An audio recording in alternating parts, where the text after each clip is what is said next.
तो भाई फिर से आ गया वो बॉडी बिल्डिंग के इंटरेस्टिंग अपडेट्स लेके। तो वीडियो को शुरू करने से पहले जल्दी से वीडियो को एक लाइक कर दीजिए, और अगर आप अपने भाई के चैनल पे नए हैं तो जल्दी से चैनल को सब्सक्राइब कर दीजिए ऐसे रेगुलर फिटनेस और बॉडी बिल्डिंग अपडेट्स के लिए। अब भाई आज के वीडियो में सबसे पहले बात करते हैं, या कहना बेटर होगा डिस्कस करते हैं जेम्स हॉलिंगसेट के ऊपर। वैसे फिलहाल इनका एक फिजिक अपडेट तो आया ही है 8 वीक्स आउट का आर्नो क्लासिक ओहायो से, जिसमें कि एज 8 वीक्स आउट इनकी फिजिक काफी ज्यादा लीन और श्रेडेड तो लग ही रही है। इवन जेम्स खासकर कभी भी 8 वीक्स आउट में ऐसे कंडीशनिंग के साथ तो नहीं देखे गए थे। इवन लगभग शो के 2-3 हफ्ते पहले उनके फिजिक में यूजुअली ऐसी कंडीशनिंग देखने मिलती थी।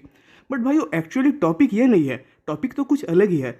वैसे ये तो आप सब जानते ही है कि जेम्स मिलोस के अंडर फिलहाल ट्रेनिंग कर रहे हैं। मिलोस यानी वही मिलोस सासिफ जो कि सैमसन दादा के करंट कोच है।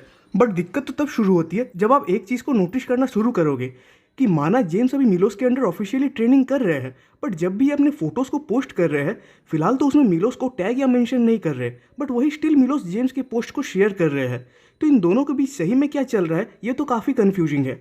इवन जेम्स में हाल ही में फुआद के एक पॉडकास्ट में एक स्टेटमेंट भी दिया, तो स्टेटमेंट में उनके बातें सुन के ऐसा तो नहीं लगा कि दोनों के बीच चीजें एकदम परफेक्ट चल रही है। इवन जेम्स ने ऐसा भी कहा कि मैं इतने दिनों से बॉडी बिल्डिंग कर रहा हूँ और इसीलिए मेरे पास कुछ लोगों से ज्यादा जानकारी है। तो भाई वो पर्सनली मुझे ये पता था कि आगे जाके ऐसा कुछ होने वाला ही है। इवन मैंने आपको एक वीडियो में भी कहा था अपने प्रीवियस में कि मिलोस जैसे इंसुलिन प्रोटोकॉल या हेवीवेट लिफ्टिंग प्रोटोकॉल्स को यूज करते हैं, जेम्स का अप्रोच उससे काफी अलग है। इवन शायद मिलोस जिस तरीके से जेम्स को सजेस्ट कर रहे थे खासकर ट्रेनिंग के रिगार्डिंग, वो आई थिंक जेम्स उस चीज को पूरे तरीके से फॉलो भी नहीं कर रहे थे।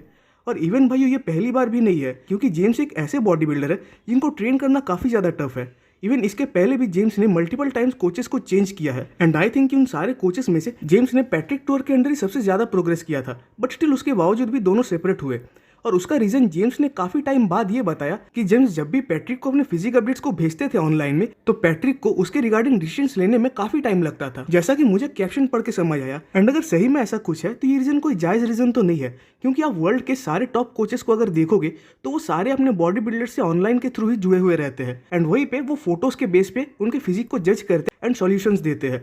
बट जेम्स का ये आइडिया मुझे इसलिए भी थोड़ा अजीब लगा क्योंकि बाद में ये जॉर्डन पीटर्स नाम के एक और कोच के अंडर ट्रेनिंग करने गए थे।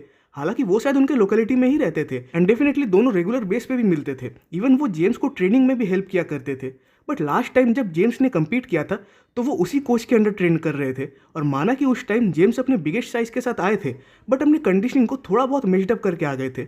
इवन लास्ट में जाके जेम्स उनसे भी सेपरेट हो गए, और उसके बाद फाइनली जेम्स आए मिलोस के अंडर, और मिलोस ठहरे ऐसे कोच कि या तो आपको उनकी बातें पूरी तरीके से माननी पड़ेगी या फिर आप जो मर्जी करो। इवन अगर जेम्स को भी देखे तो वो भी एक प्रो बॉडी बिल्डर है, एंड डेफिनेटली वो भी अपने फिजिक को काफी हद तक समझते हैं, वो भी बढ़िया तरीके से कि क्या उनके फिजिक में बेस्ट तरीके से काम करती है। तो डेफिनेटली दोनों को ही थोड़ा बहुत एडजस्ट तो करना होगा ही।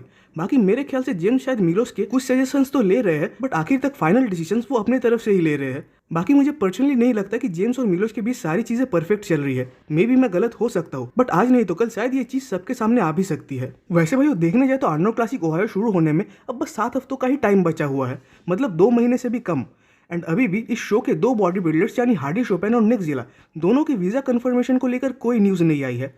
इवन देखने जाए तो दोनों ही अपने करियर के पहले आर्नो क्लासिक में कम्पीट करने जा रहे हैं। वैसे वो ये माना कि हार्डी एक ऐसे लौते बॉडी बिल्डर होंगे शो के स्टेज पे जो मिस्टर ओलंपिया रह चुके हैं, बट निक जिला यानी रूबियल मॉस्कीरा भी फैन फॉलोइंग इवन पॉपुलरिटी के मामले में ज़्यादा पीछे तो नहीं रहने वाले। इवन हो सकता है आर्नो क्लासिक तो नहीं, बट उसके बाद होने वाले न्यूयॉर्क प्रो शो में ये फैन फेवरेट भी रहे, खासकर अपने फ्रीकी फिजिक के लिए। इवन इनके फैन फेवरेट बनने के पीछे मुझे और एक रीजन जो दिखता है वो है इनका एज, क्योंकि इनका एज अभी बस 28 साल का ही है, तो कंपैरेटिवली अब बाकी बॉडी बिल्डर्स के मुकाबले काफी फ्रेश मसल्स को कैरी करते हैं।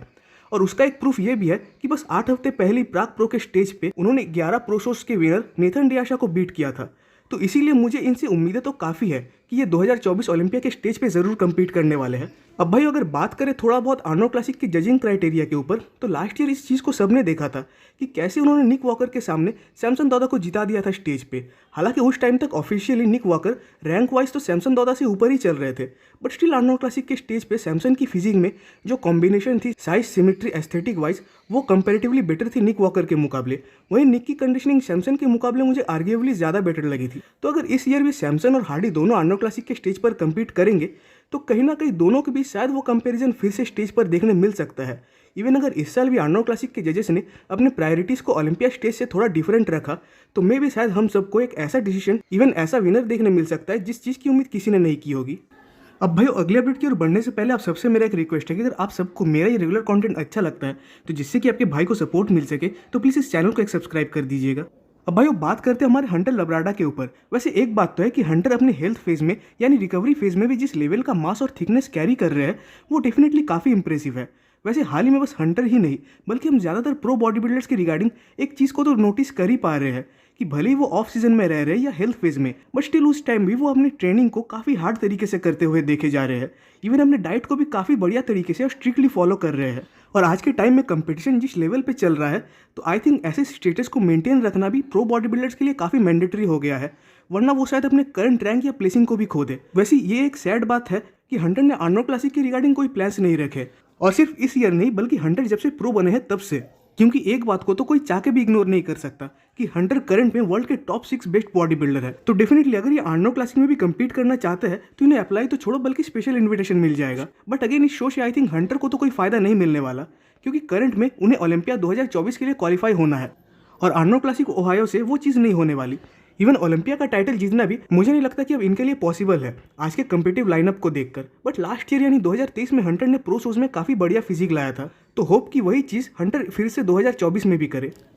अब भाई बात करते हैं हमारे current total mister Olympia कियोन Pearson के ऊपर। वैसे फिलहाल इनके तरफ से जो इनका फिजिक अपडेट आया हुआ है तो उसमें कियोन डेफिनेटली काफ़ी ह्यूज दिख रहा है। वैसे ये फेस यानी ये इंप्रूवमेंट वाला फेस, वो भी खासकर इस ईयर का, ये शायद कियोन के लिए काफ़ी लंबा होने वाला है, क्योंकि 2024 का ईयर उनके लिए एक ऐसा ईयर होने वाला है जहाँ की उनको बस एक ही शो में कम्पीट करने के रिगार्डिंग सोचना है, और वो है ओलंपिया 2024। वैसे कियोन के ऊपर मुझे स्टिल बिलीव है कि इनके फिजिक में वो पोटेंशियल अभी भी है कि ये कुछ सालों तक अपने टाइटल को डिफेंड कर ही लेंगे। और उसमें कुछ मेजर पॉइंट्स ये है कि उनका एज अभी काफ़ी यंग है, इवन उन्होंने शायद अभी तक कोई बड़ी इंजरी को भी फेस नहीं किया है, और उसके साथ साथ पूरे 212 डिवीजन में कियोन की फिजिक सबसे ज़्यादा एस्थेटिक है, और उनके एस्थेटिकनेस को फिलहाल बाकी 212 के बॉडी बिल्डर्स के लिए बीट करना तो नेक्स्ट टू इम्पॉसिबल है।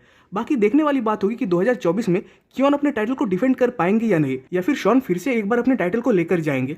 अब भाई इसके लास्ट अपडेट में बात करते हैं बीफ स्टू के ऊपर। तो फिलहाल इनका भी एक फिजिक अपडेट आया हुआ है। वैसे एक बात तो है कि इनके फिजिक को देखकर लगती है कि इन्होंने अपने ऑफ सीजन में प्रोग्रेस काफ़ी ज़्यादा किया है, वो भी मास वाइज।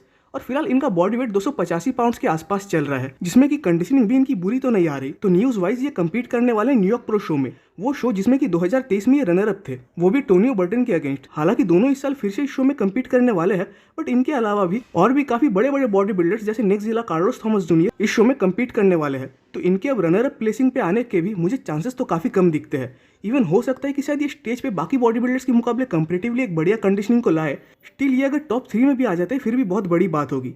इवन अगर बात करें इस साल ओलंपिया की तो शायद ये इस साल भी ओलंपिया से बाहर ही रहेंगे। तो भाई आज की वीडियो पे खत्म होती है। कमेंट्स में जरूर बताइएगा कि आपको वीडियो कैसा लगा। वीडियो अच्छी लगे तो वीडियो को एक लाइक कर दीजिए और नेक्स्ट वीडियोस के अपडेट सबसे पहले पाने के लिए चैनल को सब्सक्राइब कर दे और बेल आइकन को प्रेस कर दे।